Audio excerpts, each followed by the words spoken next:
గా తీసుకెళ్ళడం అనేది జరుగుతుంది. ఓకే మ్యామ్, మన కాలర్ ఉన్నారు, కాలర్తో మాట్లాడి కంటిన్యూ Sure. చేద్దాం. హలో హలో హలో, నమస్తే అండి. నమస్తే మేడం. మీ పేరు? నా పేరు వెంకటరమణమూర్తి అండి. వెంకటరమణమూర్తి గారు ఎలా ఉన్నారండి? నేను బాగున్నాను మేడం. ఓకే అండి, మన కార్యక్రమం చూస్తున్నారు కదండి, ఎడ్యుకేషన్ విద్యా అవకాశాలు. చూస్తున్నా మేడం. చూస్తున్నా మేడం. ఓకే అండి, ఈరోజు కేశవ్ మెమోరియల్ ఇన్స్టిట్యూట్ నుంచి ప్రిన్సిపల్ మేడం శాంతి మేడం అంటూ ఉన్నారు. మీకు ఎడ్యుకేషన్ కి సంబంధించి ఎలాంటి డౌట్స్ ఉన్నా మేడంతో మాట్లాడొచ్చండి. Okay madam, thank you madam. Madam hello. Murthy గారు good morning, good evening. Hello Shanti madam, good evening madam. Murthy good evening నా చెప్పు.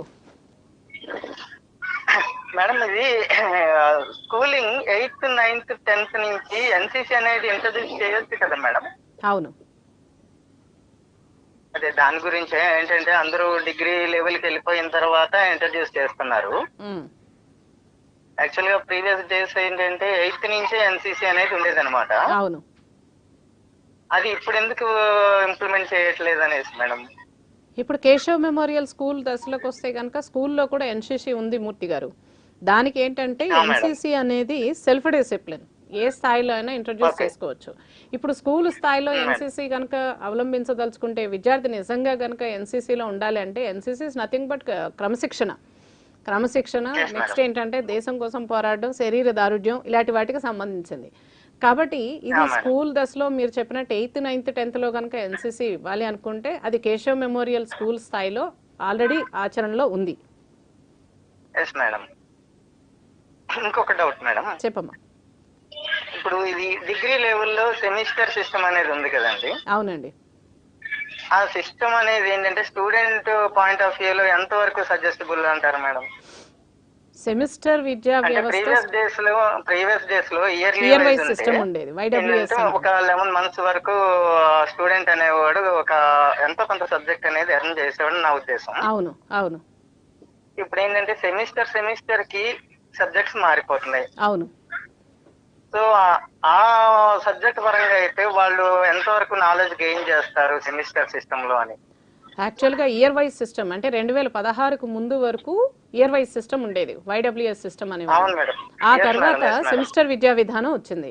సెమిస్టర్ విద్యా విధానంకి వచ్చేసరికి ఏంటంటే it is student friendly semester విద్యా వ్యవస్థ.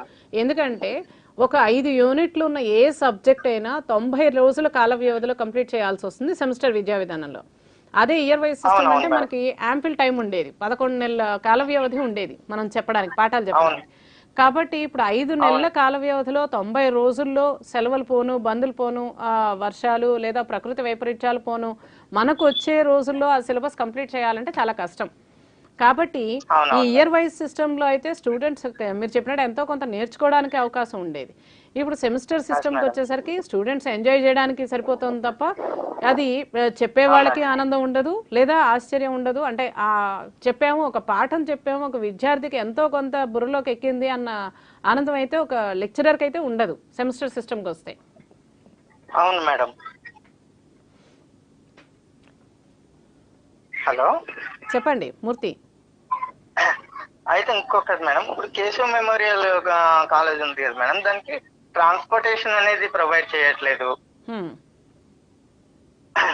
అదేమన్నా నెక్స్ట్ ఫ్యూచర్ లో ఏమైనా ప్రొవైడ్ చేసే అవకాశం ఉందా మేడం? ప్రస్తుతానికి అవకాశం లేదు. ఎందుకంటే ఎక్కడెక్కడి నుంచి నలుమూలల నుంచి డిమాండ్ మీద విద్యార్థులే వస్తున్నారు కాబట్టి ట్రాన్స్పోర్టేషన్ ప్రొవైడ్ చేయట్లేదు. ప్రొవైడ్ చేయాలి అనుకుంటే కనుక విద్యార్థిని సేకరించాలి. మేము విద్యార్థులను సేకరించాల్సిన అవసరం రావట్లేదు, వాళ్లే వస్తున్నారు కాబట్టి మేము ట్రాన్స్పోర్టేషన్ ఇవ్వలేదు.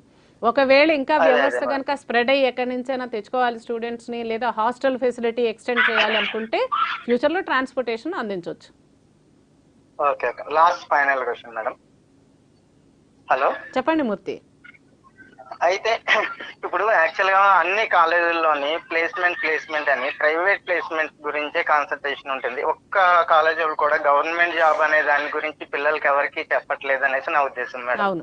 అంటే వాళ్ళకి బూస్టప్ అనేది ఇవ్వట్లేదు నా ఉద్దేశం. అవును, అదే దాని గురించి అనేసి ఒక డౌట్ అనమాట. యాక్చువల్గా కేశవ్ డిగ్రీ కళాశాల, కేశవ్ పీజీ కాలేజ్కి వస్తే కనుక దీక్షా ఫౌండేషన్ అని ఒకటి ఉంది. దీక్షా ఫౌండేషన్ వాళ్ళు Keshav colleges, Keshav institute of commerce and sciences ప్రాంగణంలోనే పిల్లలకి వాళ్లే లెక్చరర్స్, అంటే బయట నుంచి లెక్చరర్స్ వచ్చి ఒక అకాడమీ నుంచి మా పిల్లలు ఎక్కడో బయటకు వెళ్ళక్కర్లేదు. మీరు చెప్పారు కదా వివిధ స్థాయిల్లో ట్రాన్స్పోర్టేషన్ లేదు కాబట్టి బయటకు వెళ్ళనీయకుండా ఈ దీక్ష వాళ్ళతోటి టైప్ తీసుకుని వీళ్ళని పోటీ పరీక్షలకి, అంటే గవర్నమెంట్ పోటీ పరీక్షలకి తయారు చేయడం కోసమే ఈ రకమైన ఇన్స్టిట్యూషనల్ డెవలప్మెంట్, అంటే బయట నుంచి వీళ్ళు వచ్చి చెప్పడం కూడా జరుగుతుంది. అది కేశవ్ మెమోరియల్ లో ఆ ఫెసిలిటీ ఉంది. దేనికి? గవర్నమెంట్ ఉద్యోగాలకి, నెక్స్ట్ సివిల్ సర్వీసెస్ కి. అదే ఏంటంటే కొన్ని మాక్సిమం కాలేజెస్ ఏంటంటే ప్లేస్మెంట్ అని స్టూడెంట్స్ అందరినీ కూడా ఒక రకమైన సాఫ్ట్వేర్ జాబ్ వైపే డైవర్ట్ చేస్తున్నారు. అవును, ఆబ్వియస్లీ స్టూడెంట్స్ కూడా ఏంటంటే సాఫ్ట్వేర్ అంటేనే క్రేజ్ గా ఉంటుంది కానీ ఒక గవర్నమెంట్ జాబ్ యొక్క లైఫ్ స్టైల్ ఎట్లా ఉంటుందో వాళ్ళకి తెలియదు. సో అలాంటప్పుడు ఇప్పుడు ఈ పొజిషన్ లోనే కాలేజ్ లెవెల్లోనే వాళ్ళు పోస్టప్ చేస్తే ఎంతో కొంత ఇప్పుడు 100 మందిలో ఒక ఇద్దరైనా రియలైజ్ అవుతారని మా ఉద్దేశం. అవును, అది ఆల్రెడీ కేశవ్ మెమోరియల్ విద్యా సంస్థల్లో ఉందండి. దీక్షా ఫౌండేషన్ నుంచి ఉంది. అండ్ నెక్స్ట్ ఏంటంటే ఈ సివిల్స్ కోచింగ్ కూడా ఇంకొక 2-3 ఈవెన్ రిటైర్డ్ ఐఏఎస్ ఆఫీసర్స్ తీసుకొచ్చి college hours, for example college hours 9:30 to 2:30. ఇప్పుడు ఎవరైతే ఇటువంటి పోటీ పరీక్షలకి లేదా గవర్నమెంట్ ఉపాధి అవకాశాల కోసం లేదా సివిల్ సర్వీసెస్ కోసం ఆస్పిరెంట్స్ ఉంటారో 2:30 నుంచి 5 వరకు వాళ్ళ కళాశాల ప్రాంగణంలోనే ఉండిపోవడం జరుగుతుంది. బయట నుంచి వివిధ స్థాయి లెక్చరర్స్ వచ్చి వాళ్ళకి ఇక్కడ చెప్పడం కూడా జరుగుతుంది. Okay madam. నాకైతే కొన్ని డౌట్స్ ఉన్నాయి, అవన్నీ క్లియర్ అయినాయి మేడం మీ ద్వారా. థ్యాంక్ యూ మా. ఓకే అండి, thank you for calling. Okay ma'am, మనకి